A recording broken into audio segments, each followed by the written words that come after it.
Selanjutnya kami akan menjelaskan terlebih dahulu langkah-langkah dalam penelitian ilmiah ya.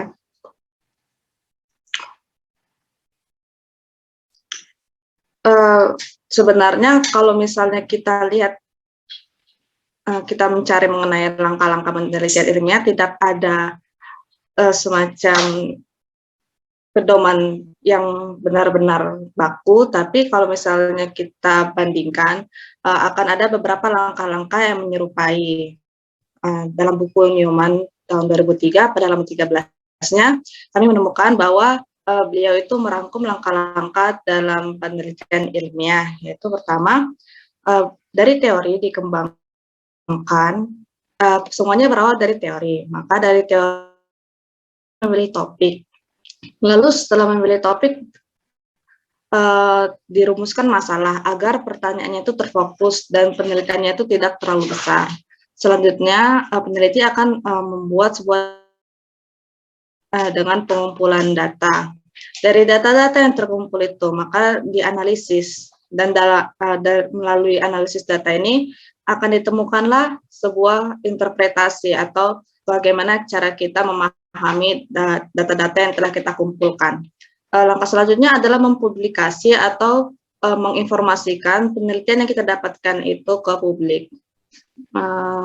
Kira-kira sekian untuk ringkasan dari langkah-langkah penelitian. Selanjutnya akan disampaikan oleh rekan saya.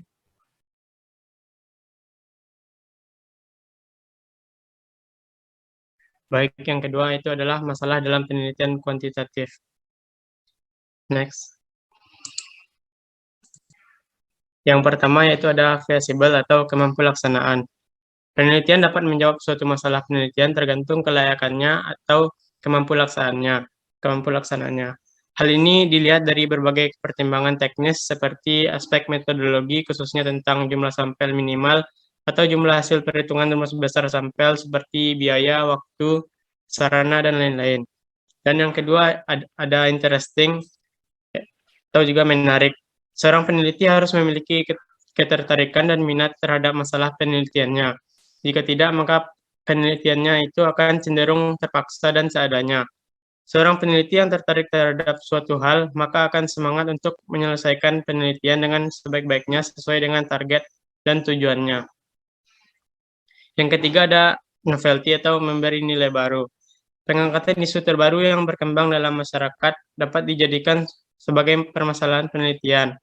Akan tetapi untuk memenuhi syarat memberi nilai baru juga dapat dilakukan peneliti dengan kembali mengangkat topik permasalahan yang sama dengan penelitian yang sudah ada, dengan metode atau variabel yang berbeda.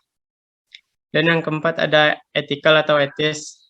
Etis adalah hal yang sesuai dengan etika yang bisa dikatakan etis apabila sudah sesuai dengan norma agama, norma sosial, dan norma lain-lainnya.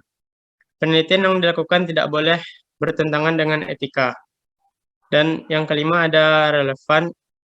Masalah penelitian yang aktual, terbaru, dan berdasar pada referensi yang valid serta sesuai dengan bidang yang ditekuni peneliti. Juga akan menjadi bagian penilaian dari relevansi suatu penelitian. Next.